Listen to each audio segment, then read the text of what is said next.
જોઈ રહ્યા છો Ahmedabad municipal corporation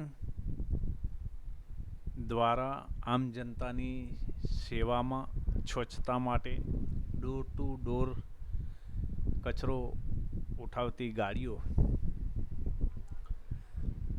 Ahmedabad municipal corporation લાંબા વોર્ડના કેટલાક વિડીયો અમારી પાસે આવ્યા છે. જાગૃત નાગરિકો દ્વારા મોકલવામાં આવ્યા છે. ગુજરાત સરકાર, ભારત સરકાર, અમદાવાદ મ્યુનિસિપલ કોર્પોરેશન સ્વચ્છ ભારતનું અભિયાન ચલાવવામાં આવી રહ્યું છે અને તેના માટે તેની જાગૃતિ માટે ભારત સરકાર, ગુજરાત સરકાર, કોર્પોરેશન બધા જે કરોડો રૂપિયા ખર્ચીને તેનો પ્રચાર પ્રસાર કરવામાં આવી રહ્યો છે, ત્યારે લાંબા વોર્ડમાં જે વોર્ડમાં મોટાભાગે વેરહાઉસ છે, ફેક્ટરીઓ છે, કાપડ પ્રોસેસના યુનિટો છે, કેમિકલના યુનિટેસ હોય, આવી બધી જગ્યાઓમાં ડોર ટુ ડોરની ગાડીઓ કચરો ઉઠાવતી નજરે પડતી હોય છે અને ચોક્કસ એમના સમય બાંધેલા છે. હજુ એક બે વિડીયો જે અમુક મિત્રોએ એમને પહોંચાડ્યા હતા એ ક્યાંક અમારાથી ફોલ્ડરમાં સેવ થઈ ગયા, એ મળ્યા નહીં ને તો બે એક વિડીયો બીજા બી અમે નાખવાના હતા. હવે અત્યારે હાલ તમે જે જોઈ રહ્યા છો એક ગાડીમાંથી બીજી ગાડીમાં શાકભાજીની હેરાફેરી કરી રહ્યા છે. આ શાકભાજી છે અને આખું એક સાધન શાકભાજીથી ભરેલું છે ને બીજા સાધનમાં એને ટ્રાન્સફર કરવામાં આવી રહી છે. ડોર ટુ ડોરના સાધનોમાં શાકભાજીની હેરાફેરી થઈ રહી છે.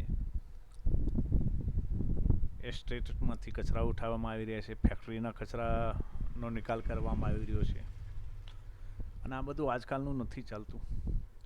અગાઉ જ્યારે નારોલ સબ ઝોનલ કચેરીમાં આસિસ્ટન્ટ મ્યુનિસિપલ કમિશનર સુખડિયા સાહેબ હતા ત્યારે અમે અહેવાલ પ્રસિદ્ધ કરેલા, પણ કોઈ એક્શન લેવામાં આવ્યા નહોતા.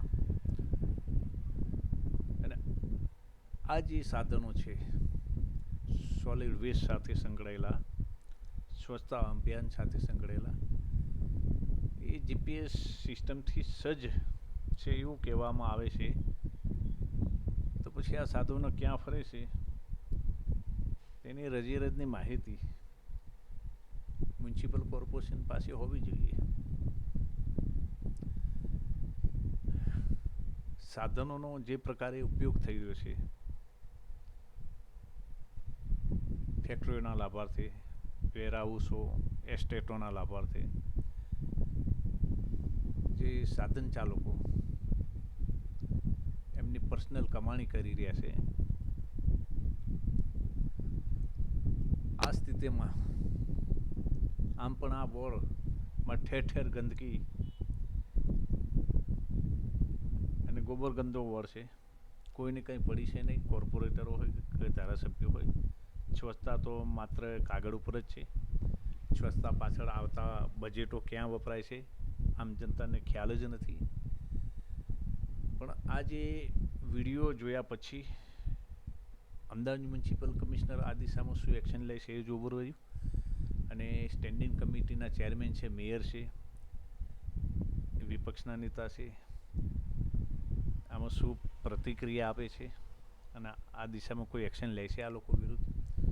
જનતાએ આવા વિડીયો વધુમાં વધુ શેર કરવા જોઈએ, કારણ કે જનતાના ટેક્સમાંથી જનતાને જે સુવિધા મળવી જોઈએ તે મળી નથી રહી.